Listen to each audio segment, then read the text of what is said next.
I'm talking to Derek Delacourt, who is our city community services administrator, overseeing a whole bunch of departments that he just rattled off to me. Um, but that's less important than the more general questions I'm going to ask you that I've asked everybody. So, what adjustments have you had to make in your lifestyle since the pandemic? Wow. I think like everybody else, or at least a lot of people we've spoken to, the biggest thing I've had to get used to is not having that one-on-one interaction, both with family and friends and with my staff. I don't know if I'm a people person, but I miss the daily interaction and the abruptness with which it was cut off, or which we were cut off from everybody. Has been a difficult transition. I'm blessed to be home and safe and warm with my wife, and I have a 9-year-old son. So we've looked at this as an opportunity to grow as a family. So that's been fantastic. But at the same time, the abruptness. I think I left City Hall and work on, I think it was the 16th of March, without any real understanding of how long it would be until I see people I care about and have worked with for a long time, face to face, and share those interactions. So it's been an adjustment. That and just the social distancing, getting used to being concerned about being close to other humans, whether it's out for a walk or in a park or things like that. I think the long answer is the hardest adjustment for me, at least individually, has been the abruptness in which the change and the distancing for both family and friends and just people you see in the neighborhood, and having to teach our son the same thing so quickly. At 9 years old, it's difficult to understand why his buddies and his friends in the neighborhood, now they all have to stay 10 feet apart when they play. So, but I've also been impressed with how quickly people make the transition, both from a work standpoint and at a home life. How easily people have made the transition and how easily we adapt to things like Zoom and team meetings, how easily children adapt and figure out different ways to play and have fun, even in this environment. So the abruptness has been the biggest thing, or the thing that struck me the most in the change. So how is your household managing those situations that we can't avoid? Getting groceries, going out in public places to do the things that are sort of unavoidable. A lot of people have described various routines or strategies. How are you managing that? How is your family managing that? Well, I think we didn't hoard when this all started, but we did. I had a police officer as a father and was constantly beating into my brother and my head to be prepared for things. And that certainly doesn't mean hoarding, but several weeks beforehand, if we would buy one of something, we started buying two of it and filling the pantry and the shelves downstairs with things in anticipation in case something like this did come to fruition, and for once it did come to fruition. So we stacked up pretty well. And then the thing I think I've enjoyed the most is watching our local retailers and our local facilities adapt to this. We have taken full advantage of the call in ahead to places like Knight's Market and Sparrow and some of the local farms that surround Ann Arbor, and do the call and curbside pickup. And tell you the truth, we've found a wider range of purveyors and suppliers of things than we even knew what was out there. We live right around the corner from a Bush's, and we maybe made 99% of our trips to the same place to get the same stuff, Costco and Bush's, and finding creative ways to order things and having them delivered. There's companies that'll bring dairy and things right to your front door. And then I think that the most fun has been finding a wider range of folks within the community who provides either service and or goods, and taking advantage of those. And hopefully we won't fall back into the same patterns we did before, whether it's curbside pickup or the ability to actually go out and shop some of these farms or smaller markets. We've been very impressed, and we're lucky to be able to do that and have the time to be able to do that.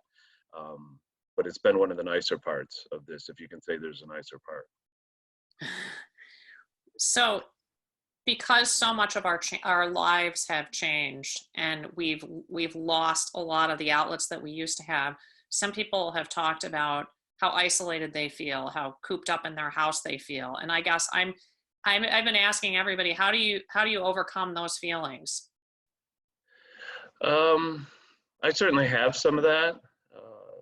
I will be honest, I'm a bit of a house cat. If I'm not at work, I like being home. I'm lucky in that I enjoy the time with my family.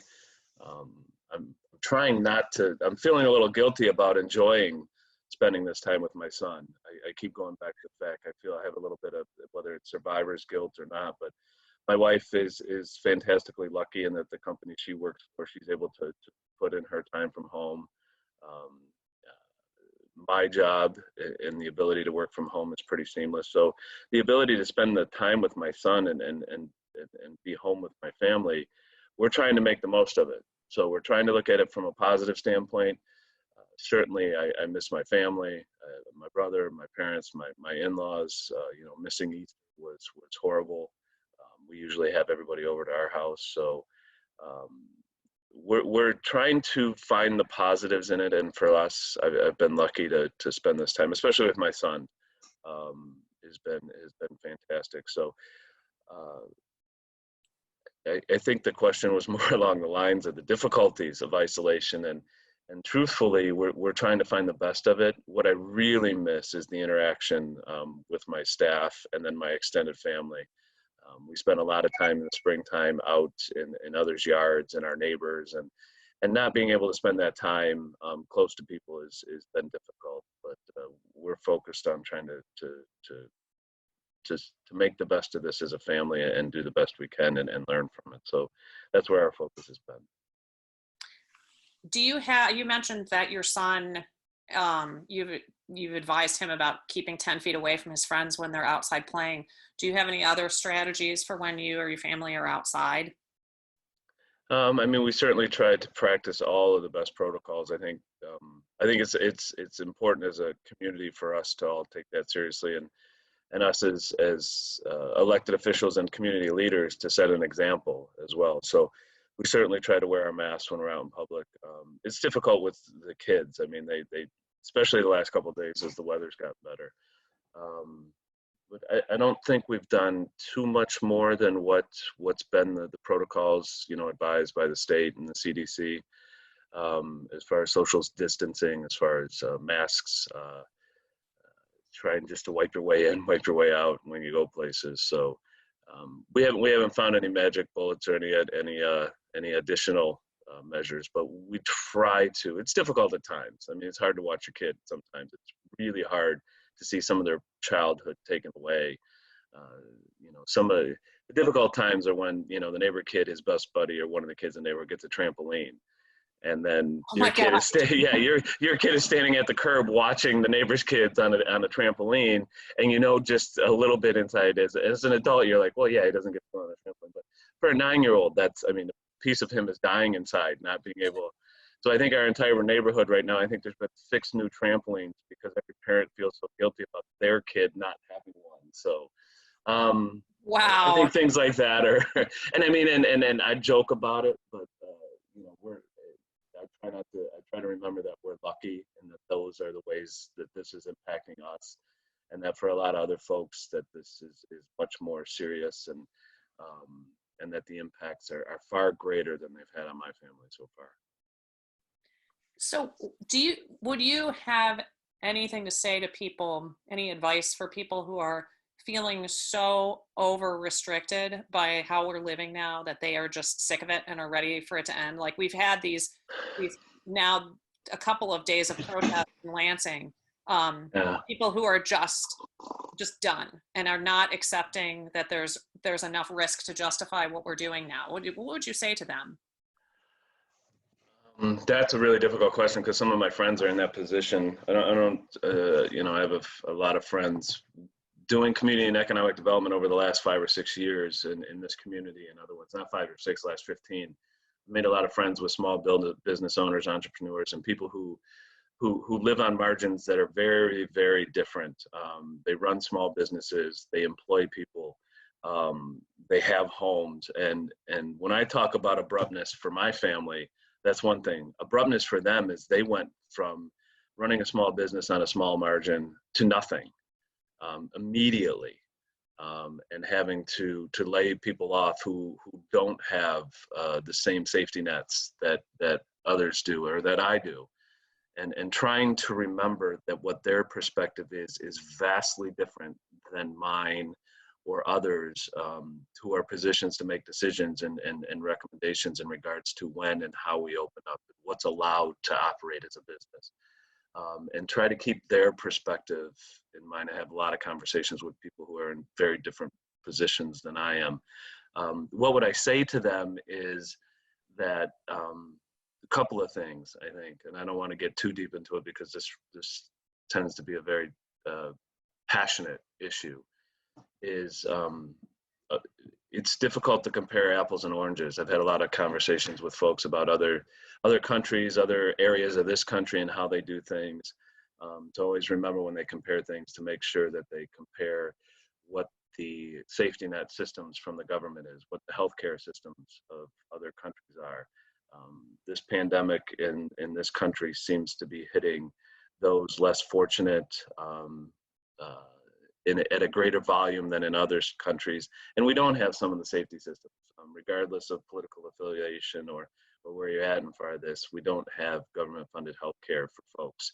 Our hospitals were pushed to capacity. And the recommendations that have come down, the stay-at-home orders and the closure orders, are based on that, and to protect those who are maybe less fortunate and don't have the same protections that we do. So I think the answer is the best science and the best advice from the experts we have at this point is if we stay home and we're absolute about it, that is the best chance for the economy and everybody's business and all of our lives to resume some type of normalcy, not only sooner, maybe not as soon as everybody would like, but on a more permanent trajectory where we don't have these fits and spasms of open and close and open and close, that the beating we take is upfront and it's more substantial, and that hopefully that will lead to a longer term, steadier recovery than opening too soon and then having to shut everything back down again. So I think the original question was, what would I say to people who are more frustrated by this, is that the pain is more significant up front, but the intent and the idea of it is that once things start to open, that is more consistent and long-term than doing it too soon. I've bought into that line of thought based on the systems we have in place here, and hopefully, but I also recognize that that's easier for me sitting at home with my family and not having to worry about a small business or some other things. We certainly will have our issues, as I'm sure you're aware, in revenue side of things with municipal government, but it's not the same as the small business owner or the family who works in the gig economy or works at a restaurant and has their complete and total income shut off and trying to compete with 30 million unemployed, I think we're at this point in the country. So I'm trying to balance my perspective of what I think should happen through my lens and make sure I take other folks' lens into consideration. And I apologize for the very long soapbox rambling answer for that, but it's a very important question. It's a very difficult one. We play a small role in that in local municipal government. We certainly don't have the same considerations as the state or the federal governments or some other folks, but I think how we manage and lead in Ann Arbor is an example and for the rest of the state and the region as well, based on the type of community we are. So I'll shut up with that. I think it's very true. It's valid. There's a lot to say about how different people are in different situations, and acknowledging that is important. So yeah, I have a very good friend who both he and his wife, younger than I am, probably early 40s, started a small business, very out of the box, crazy idea. I never thought they'd last 6 months in a community I worked in before, and I got to be friends with him, and they have children. And then their business concept incorporates a lot of other vendors, artists, and a lot of other folks that they have taken under the wing and given space and fostered through that. He's in the middle of constructing a brand new home by himself, playing builder for himself. And they've managed to survive and grow their business and curate other businesses out of it, and are a small retail economic engine for a small community in Southeast Michigan. An absolute fantastic creative force of a family and their children. And I talk to him on a regular basis. They both have had COVID, both of them have gone through it and been ill whilst having their business shut off and have to turn off the access to all of these other vendors that they work with on a regular basis, having survived the disease and having their ability to build their home in the middle of it themselves shut off. So they are not crazy, conservative folk. They are just, but they need to get back to work, and they need the people. I mean, they're having their entire life ripped out from under them.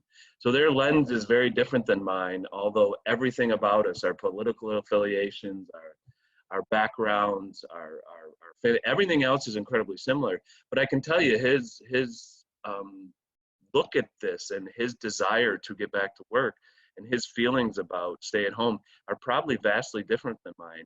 And he's not some fear-mongering, and I'll be frank, gun-toting crazy person that some of the folks that the media likes to focus on. But he probably has a very different perspective than I do. So I try to use him as a touch point from my perspective, because it's real easy for me to sit here and when in the safety of my home and with the protections I have, to say, well, we should just wait 2 more weeks. We should just wait 2 more weeks, which I do believe is the right idea. And I do think we're doing the right thing. But having people like that to add perspective is important, because it's not all the wide spectrum we tend to think people are. There's a lot of people who are just like us, who just happen to have different layers of protections or incomes or safety nets that are struggling in this in a very, very different way than we are. And who look at the science of it through a different lens than we do. We can all look at the same science, but look at it through a different lens and bring our own perspective to it. So I try to remember that as much as possible, even when you're making difficult decisions and they have to be made, but trying to remember how they impact everybody, or generally have empathy for how they impact everybody, and not get caught up in the craziness. Mm-hmm. Is there anything else that you'd like to add? Anything that I didn't ask you about that you think is important to talk about? I will tell you that the favorite thing I've learned from this, and I like to, I don't know who said it. I mean, it's credited to a lot of people, but never waste a good crisis. And I'm sure that's said to redundancy or ad nauseum at this point, but I am really impressed with the ability of all of us to adapt. I've always been fascinated with it from our local municipal standpoint, and our ability to quickly adjust and continue to do business and work with the public and provide customer service, to my neighbors, to my family, to the resiliency of children in this country. It gives me a great, and this country in my neighborhood, for God's sake, I'm watching my kids outside play just before we got started on this. This is a terrible, terrible thing, and lots of people lost their lives, and it's far from over, but I'm constantly amazed at our ability to adapt and find new ways to get things done. I wish we would figure this stuff out before there's a crisis, and not in the middle of it. I'm constantly amazed at our lack of ability to put these resources together ahead of time and be prepared for these things. But when they hit, and the overwhelming desire of the majority of the people I run into to find new and creative ways to do positive things far, far exceeds a lot of the negative and the craziness we see. And I think that's really reassuring to me. And it's unfortunate that it's in these crises that we almost always find it. But and I think it gets underreported, and it's always kind of the last 2 seconds on a news report, or the last part of a conversation. But it's always gives me a great amount of joy to watch people figure this stuff out and try to figure out a way to help others and do better. I hope we remember that as we go forward and continue to incorporate that. I think we say that at a lot of things, so we'll see this time. Well, I appreciate you talking to me, and I thank you for taking the time. No problem. This is great. I mean, I haven't seen the other ones yet. I didn't want to watch them. I didn't want to come in with any preconceived notions. So I know you've done this with a few other staff people. I think you should do a follow-up with everybody afterwards, and when they're all groomed, you can put side to sides up and see what the hell people actually look like when they're supposed to. But we'll see what happens when everybody comes out of this. So thank you. Yeah, thank you for doing any little bit of this kind of stuff. Like I said, this is exactly what I'm talking about. I think, I don't know how many people see this, but a few people get to see us as staff people and the people who work for the city, whether elected officials or not, in a different light. I think that's very helpful as well. So I think this is great, and I applaud you for taking the opportunity to do it. I appreciate that. Have a good day. You as well. We'll talk to you soon. Bye. Bye.